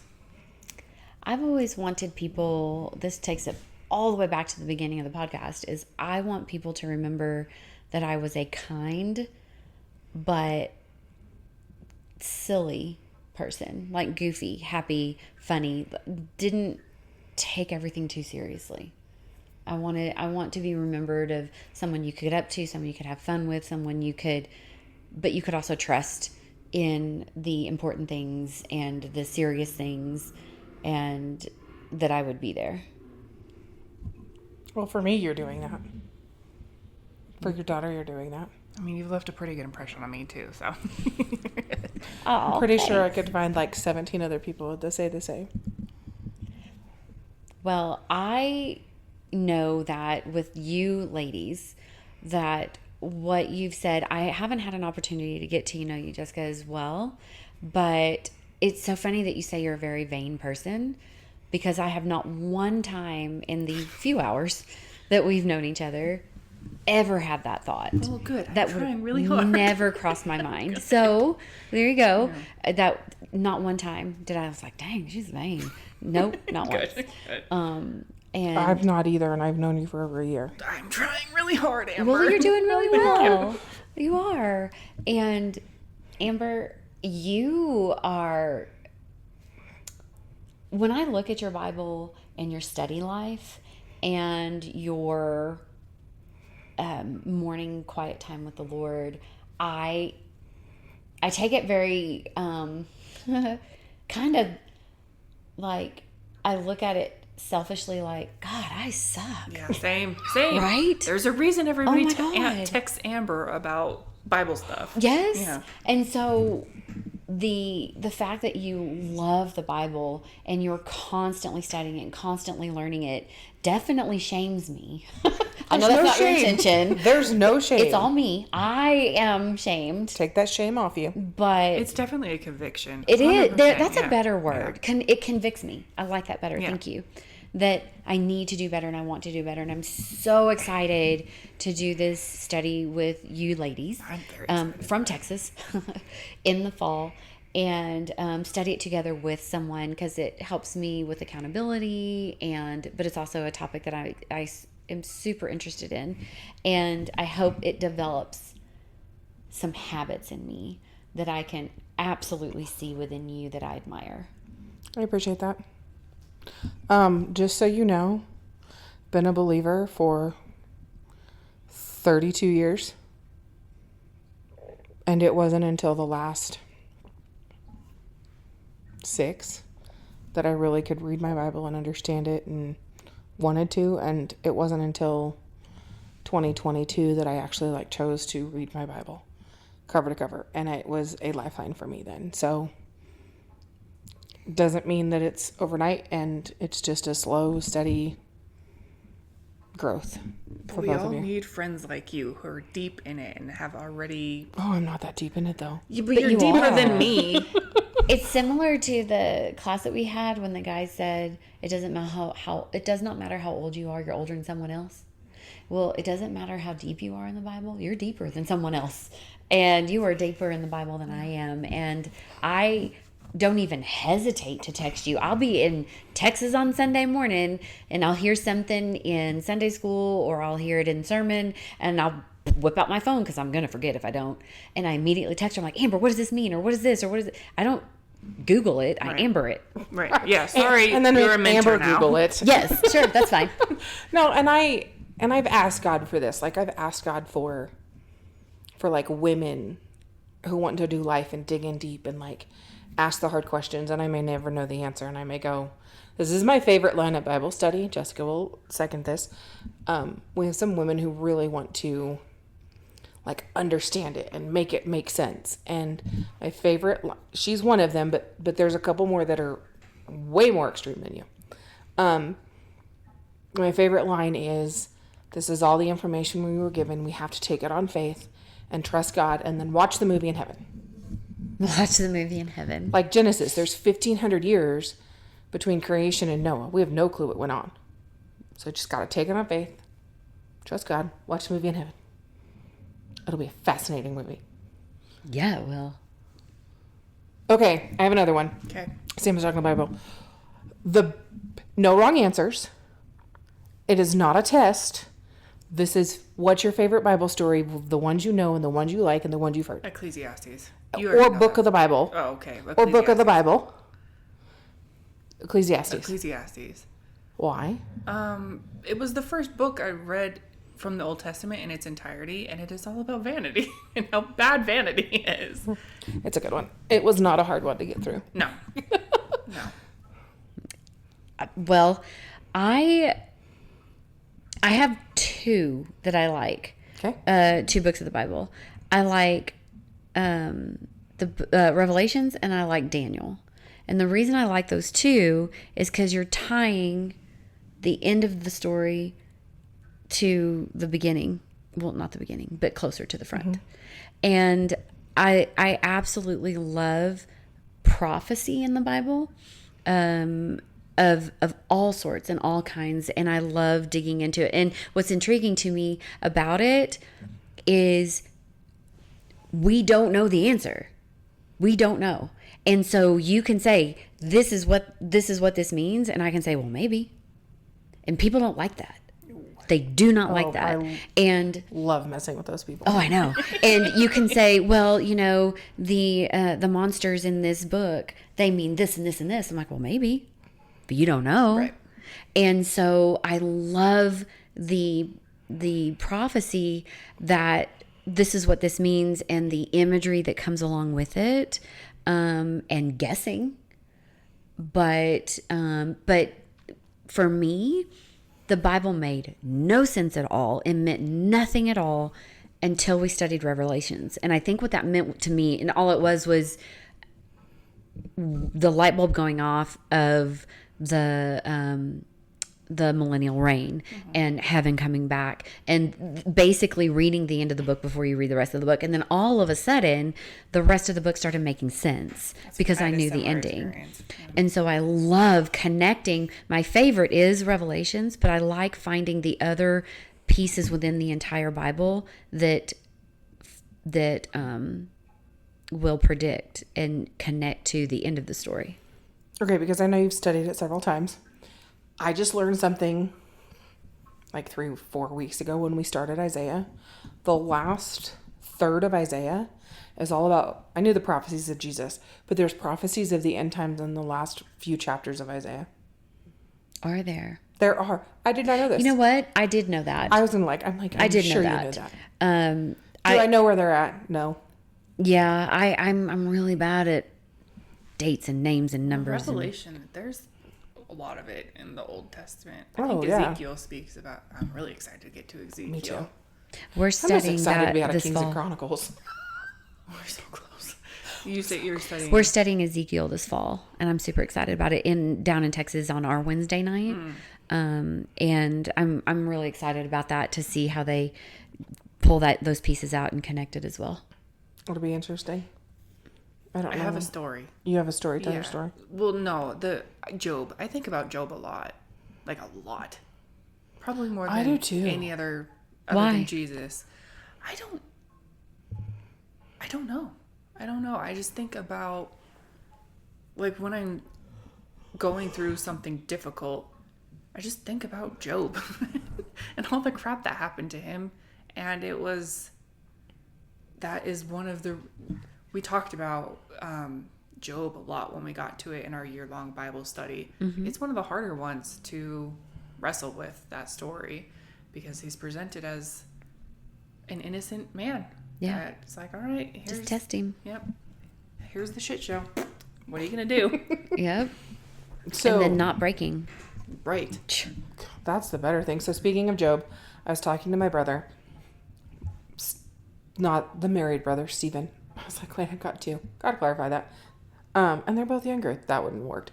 And I asked him a question, and we were talking, and he brought up Job 2:10, and it's Job responding to his wife, and she says, his wife said to him, "Are you still holding on to your integrity?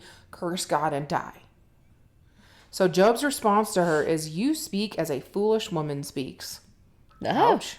He told her, "Should we only accept good from God and not adversity?"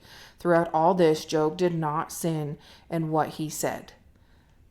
I think we missed that when we studied it, but like towards the beginning of your story, you were talking about hard things, and you were talking about not being able to be a mom. Mm-hmm. And that came into my brain because I shared it in the Get to Know Jessica and I podcast. But I also, as you know, God has clearly said no to me. Mm-hmm. And so, like, am I only supposed to accept the good from God? And I thought about that and I went, ooh, no, we're not only supposed to accept the good from God. And so when you said Job, it made me think about that because... Well, it ties into the scripture. Don't know where this is. I'll Google it.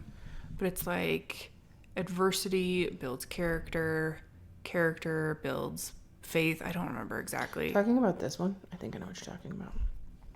Probably. See how she can just say, here it is. Probably because I studied this for 6 months straight, if I'm right. Consider a great joy, my brothers and sisters, when you experience various trials, because you know the testing of your faith produces endurance, and let the endurance have its full effect so that you may be mature and complete, lacking nothing. That's not the one, but That's that not the also one? works. Let me see if I can find it. I That's know the what first she's one I talking thought about, of. but I couldn't even begin to tell you where it is. I had a friend in high school that got it tattooed on her leg, and I didn't know it was scripture at first. And then when I learned it was scripture, it just like blew my mind. Let me see if I can find it. Scripture. And it was like, Romans 5:3-5. Not only that, but we rejoice in our sufferings, knowing that suffering produces endurance, and endurance produces character, and character produces hope, and hope does not put us to shame, because God's love has been poured into our hearts through the Holy Spirit who has been given to us. interesting that Job, which chronologically comes right after creation, and now we're into, oh my gosh, I'm going to lose it. Isaiah. No, Romans. Oh. Who wrote Romans? Peter? Paul? I don't know. Peter or Paul? I think it was Paul. If I'm wrong, Google it. It's fine. You can look it up for yourself. And then into James towards the end of the Bible, and it's still that same theme of like endurance and adversity, and it's not all good from God. Like Paul. Got to be right on something sometime. It's usually Paul. It's Paul wrote most of the New Testament, so it was a good guess. But like that, it's still a theme throughout Scripture. Well, it's because God knows, they know life sucks and bad things are going to happen, and it's constant. It's going to be a theme throughout because Jesus hadn't come back yet. Right. So we either endure or we don't. Well, and it's a consequence of free will. Because we have free will, we have to endure the consequence of sin and the gravity of sin, and it's heavy beyond what we can even understand. I think it's a grace that we've been shielded from the actual depth and weight of sin. Will we still have free will in the millennial reign and forever after? Like in eternity, after Jesus come back and the world is new and all the things, will we still have free will? I don't know if the Bible says, but I would guess that we do. Because I've heard arguments made, and I don't think the Bible says explicitly, so this is like complete speculatory territory. But I've heard a lot of theories that Satan had free will and he chose to fall. I mean, it doesn't really matter either way, but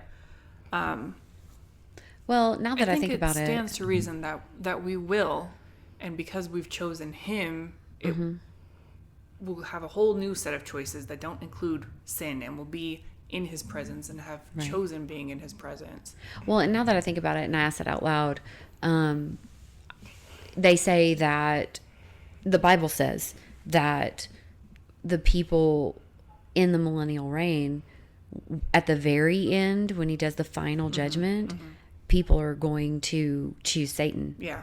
And so obviously, now that I think about it out loud, through that time, we obviously will have free will because people are still, even though he is right there in front of them, they're still going to not choose him, which blows my mind. No kidding. So obviously, we will still have some sort of free will.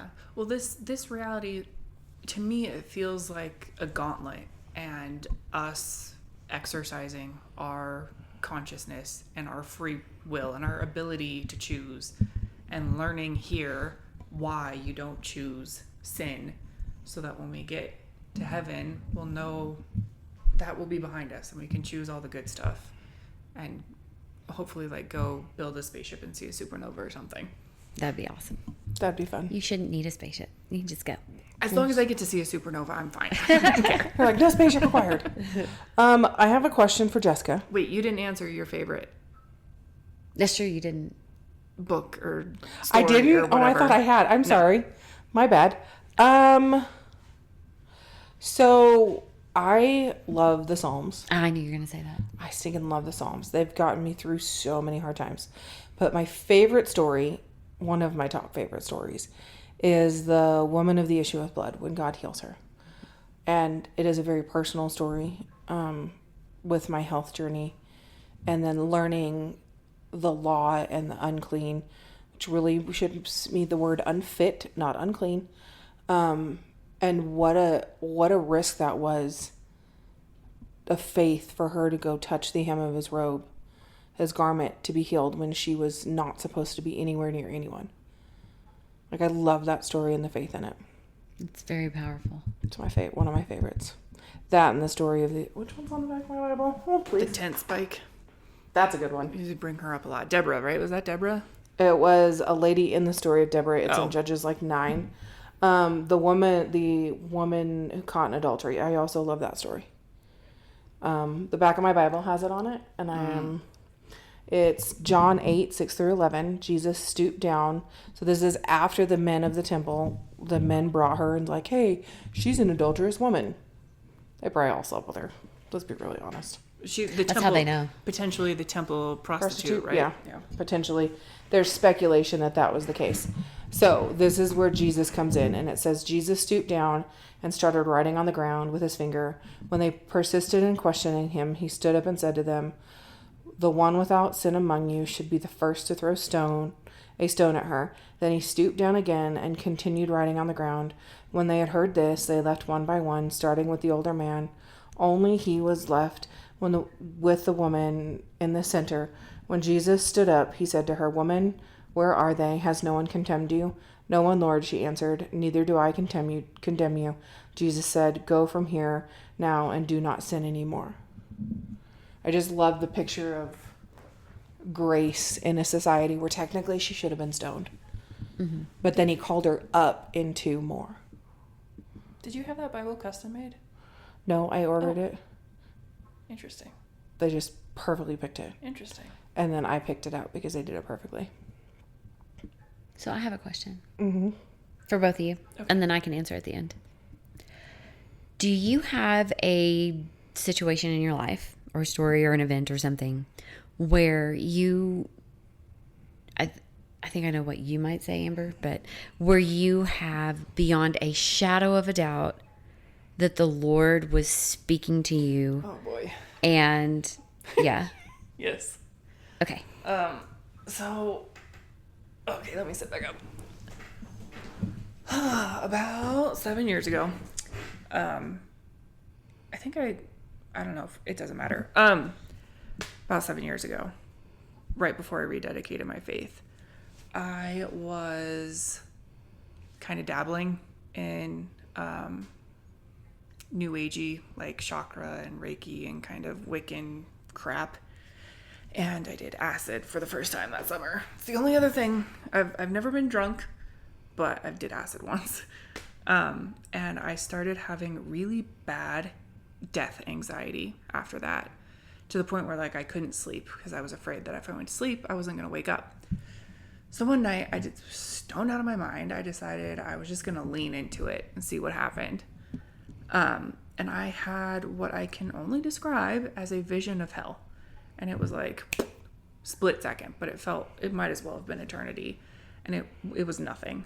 It was this consciousness, but nothing. And I knew I was separate from God's love. I was separate from hope, and that it was for eternity. I have to back up just a little bit because around that time, I was I'm cursing a lot tonight. Sorry. I was being a dumbass on social media. And if there was OnlyFans back then, I definitely would have started an OnlyFans. I was getting a lot of attention on social media.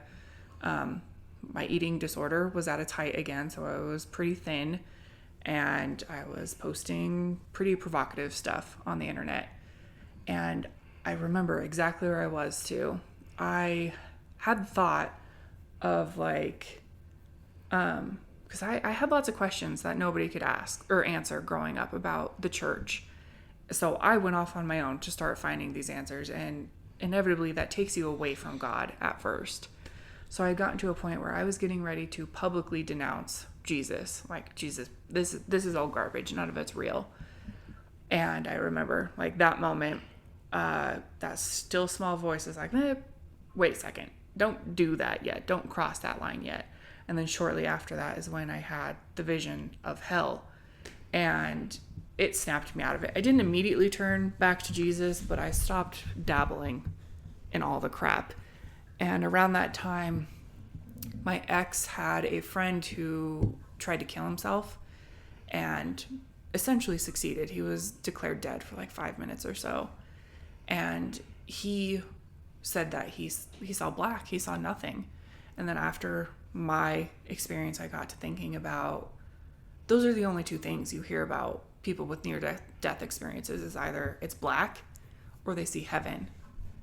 And it stands to reason for me that this consciousness in nothing forever, I don't know that you can get any worse than that. Knowing you chose it, knowing you're separate from God. And at one point, my mom and I I'd have to dig, but I think there's even scripture that talks about when you're in hell, you can see heaven, and you know what you've missed out on. So that was a pretty clear smack to the face of, Jessica, get your act together, because you're heading in the wrong direction. Wow. That's crazy. I can't imagine an entirety of nothing and black and separation. Yeah. And with what you said, I know there's somewhere in the Bible they're talking about how the guy in hell is talking and he's like, just give me a drop of water off his finger or whatever, because he can see heaven. And he's like, you're right there, just help. And wow, that's pretty. Scared me straight. I bet it did. So that was your quick image of hell was, it was just nothing, just black. So not like what they like to drop, no fire, no demons. Fire. And I didn't put the pieces together until much later, and it's like, I think it was when I had asked my ex about, because I was kind of friends with this dude too, and I wanted to make sure he was okay. And he told, his name is Joe. He told my ex that he saw nothing. And that's when it clicked in my brain. It's like, those are the only two things you hear about near-death experiences. It's either nothing or it's heaven. And a lot of people are like, oh, it's just black and it's peaceful. And I could see where it would be peaceful for a second, but then being stuck in that forever. So what happened with him? What did he take from that experience? Do you know? I don't. Yeah. Okay. I don't talk to my ex much anymore. No. And he is in Idaho. Last I knew, this kid was in Idaho, and he was using meth and just being a crazy person. I don't think in that moment it rattled him very much. Right. Okay, Amber. Just for encouragement, you were both correct. You spot on told that story. What? I never do that. Spot on. And I had to Google it. It's Luke 16, 19 through 31. I'm so excited. I needed that. So I've shared this on probably the Get to Know Jessica and I podcast. But I'll share it again. I have two instances. One was October of 2018. Pastor John in Texas at Cross City Church was preaching on the story of Abraham sacrificing Isaac on the altar. And at the end of the service, he said, "What are you sacrificing?" And I very clearly heard God say, "Sacrifice the desire to be a mom." Not to be a mother, but the desire. It was a major idol in my life. And so it took work. It took 6 months. It was preparation for 22 when my world fell apart and the truth about my ex-husband came out. And God said, "Do not defend yourself. Do not tell your side of the story. Let me fight for you." And it made doing that easier. It made only telling the select few people God allowed me to tell versus having to have everybody know my side of the story and why I was right and what was going on, even to the point of taking it not well, but on the inside and with my people, when a pastor looked at me and said, "You need to check the Holy Spirit because God hates divorce," even after hearing my ex-husband lied, after hearing what really happened, it was still, I was in the wrong because I was the one filing for divorce and leaving. And so having to shut your mouth and not fight for yourself in that moment was really hard, but God had prepared me for that and continues. There's a lot of times where I just have to shut my mouth and not say anything because God knows my mouth will get me in trouble. Amen to that. For me. Always get me in trouble. I mean, it did today. My mouth got me in trouble today. We're okay though. I know we are. I very openly, because I haven't sent you any of the episodes, I very openly admit my faults. I'm like, yeah, that's me. That's my problem. Or we're talking about someone, I'm like, sorry, Lord, you're right. I don't hide away from it. Okay, what about you? So I have two very strong moments in my life, and this goes back to some of the things I was talking about earlier today. But the biggest time and the first time I heard the Lord talking to me, he talked through Pastor John as well. Something about that man. And man, he's so good. He's so powerful. And so I had been struggling about not being a mom. And so I'm going to tell my Laura story. I'll make it. I know. I had to find a way to get it in there. So but it's such a powerful moment. So I not able to have kids, and first year of marriage, my husband was like, well, if you ever want to talk about adoption, we can have that conversation. I was like, oh, okay. So that eased the pressure. Fast forward 8 years and past the time you'd even think about it. And my in-laws, so his brother and her wife were foster family, and they were having kids in and out, and they were helping them get back into homes and things like that. And all of a sudden comes this cute little girl. She's 2. She's just stinking adorable. And there's something about her. And she was like the 9th or 10th kid that they'd had. And I didn't have a connection to any other kid that they'd had, but there was something about this kid. And, funnily enough, her birthday is the day before my husband's birthday. So for her 3rd birthday, she was still with my in-laws. We had a joint birthday party. So my husband's birthday cake was Doc McStuffins. And so we had a 3rd birthday for Laura and Scott at the same time at the family Christmas. And that has become a tradition, not Doc McStuffins, but the joint birthday. And that night on the way home, I was telling Scott, I was like, oh my gosh, there's something about this kid. I'm falling in love with this kid. I can't let it go. And he's like, girl, do you know how old we are? He's like, and he is 8 years and 2 weeks older than me. Oh gosh. So and at that time he has a daughter. She was 15 at the time. No. Yes, 15 at the time.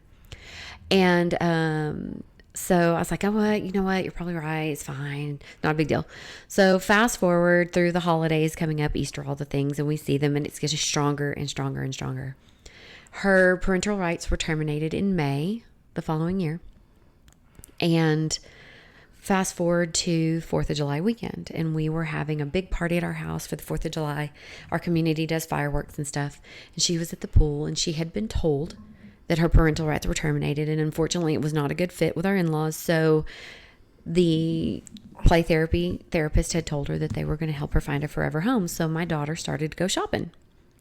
So we were in the pool, and she looked at me and she asked me if I would be her new mommy. And I was like, oh my gosh. So I was just like, look over there, a butterfly. Anyway, so we go home, and she wanted to watch a movie upstairs, and there's like 80,000 remotes, and I don't know how to make it work. So I was super curious if she would talk to Scott, because at that time she was terrified of men. She would not talk to men due to the things she's been through. And unless they look like Santa Claus, she'd talk to him then. But she would not talk to Scott's brother, who looks a lot like him. And so I was just curious. So I picked her up and I said, we're going to go ask Uncle Scott if he can turn it on for you. So she said, okay. So we went down there, and I was holding her. I said, go ahead, you can ask Uncle Scott.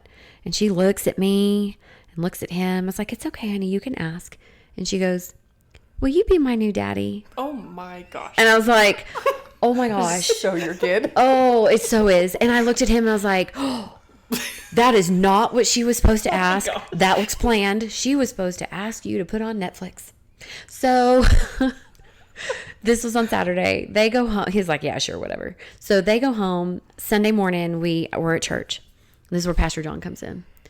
And we did a thing at that time called the Jericho Challenge, where he had asked us all week long for 6 days to pray about something that was going on. And then on the 7th day to lay it at the altar and come down and pray over it and lay it at the Lord's feet.